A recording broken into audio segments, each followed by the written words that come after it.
dans le prochain épisode de Un si grand soleil. Tandis que Thaïs et Arnaud s'embrassent, Alain quitte l'hôpital.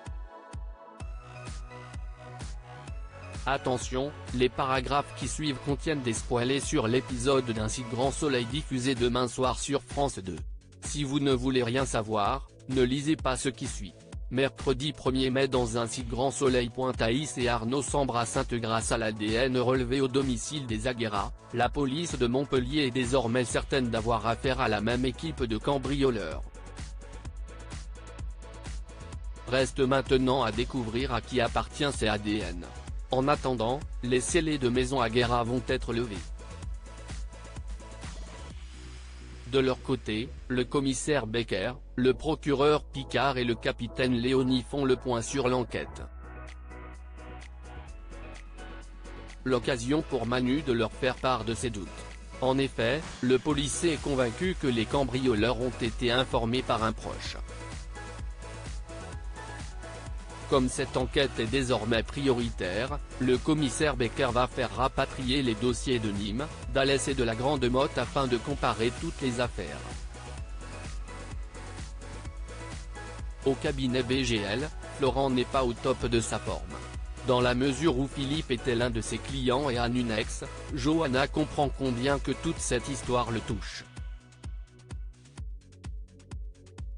Florent reconnaît alors qu'il trouve tout ceci profondément dégueulasse et injuste. Tandis que Johanna cherche à savoir ce que lui ont dit les avocats des autres victimes, Florent explique qu'il n'y a eu aucune violence physique lors des précédents cambriolages contrairement à Philippe. Il pense d'ailleurs à contacter la presse afin de mettre un coup de pression à la police.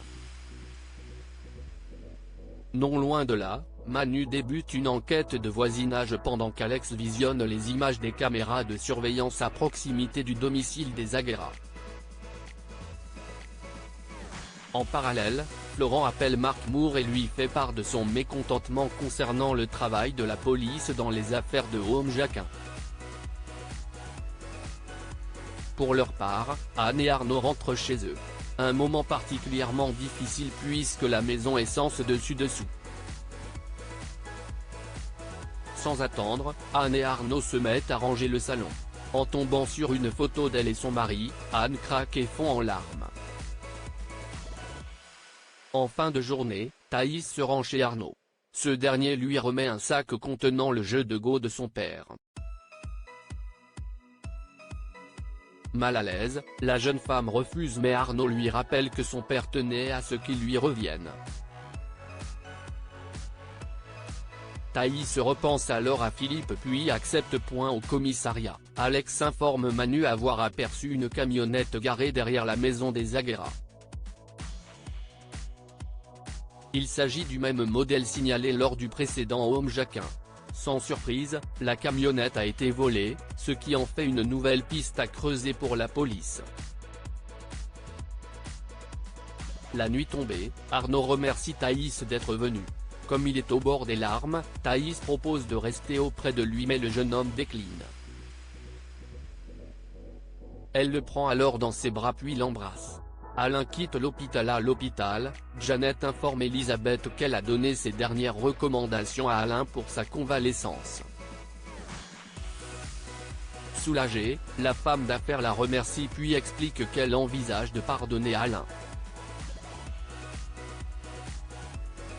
Si Janet est ravie de l'entendre, elle lui rappelle toutefois qu'Alain pourrait rechuter au moindre coup de stress. Elisabeth se rend ensuite dans la chambre d'Alain. Et c'est bras dessus, bras dessous que ces derniers quittent l'hôpital. Pendant ce temps, Boris profite de passer du temps avec sa sœur pour la questionner sur l'ambiance à la maison. La jeune femme lui annonce donc que leur mère revient s'installer à la maison ce week-end. Tandis qu'il cherche à savoir pourquoi elle reste vivre avec eux, Laurine lui rappelle simplement que c'est dans son intérêt. Lorsqu'elle encourage son frère à se réconcilier avec eux, Boris refuse catégoriquement. Non loin de là, Elisabeth est aux petits soins d'Alain qui la remercie de recoller les morceaux de son cœur. C'est ému que la femme d'affaires s'en va travailler. En arrivant à Elle Cosmétiques, Elisabeth félicite Berthier pour son travail en son absence. Boris, qui est présent, en profite pour lui dire combien il est désolé pour tout ce qui est arrivé à Alain. Bien qu'Elisabeth indique qu'il n'y est pour rien, Boris estime au contraire que tout ceci ne serait jamais arrivé si ses parents ne s'étaient pas livré une guerre sans merci. Mais pour Elisabeth, on ne choisit pas ses géniteurs. De son côté, Claudine informe François qu'elle a eu Elisabeth au téléphone en début de semaine et qu'elle est toujours très remontée contre lui. S'il persiste à vouloir faire nommer sa femme en tant que directrice générale adjointe, Elisabeth refusera qu'il soit nommé directeur général du groupe. Cependant, François s'en moque complètement et assure avoir les reins plus solides qu'elle. Catherine prend quant à elle un verre au sauvage avec Alix et la discussion tourne rapidement autour d'Elisabeth. Et autant dire que la femme de François n'a aucun scrupule d'avoir planté un couteau dans le dos à son ami.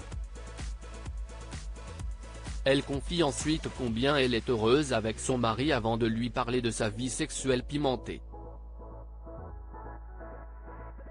Et vu l'intensité de leur rapport, Catherine est certaine qu'il n'a plus l'énergie nécessaire pour aller voir ailleurs.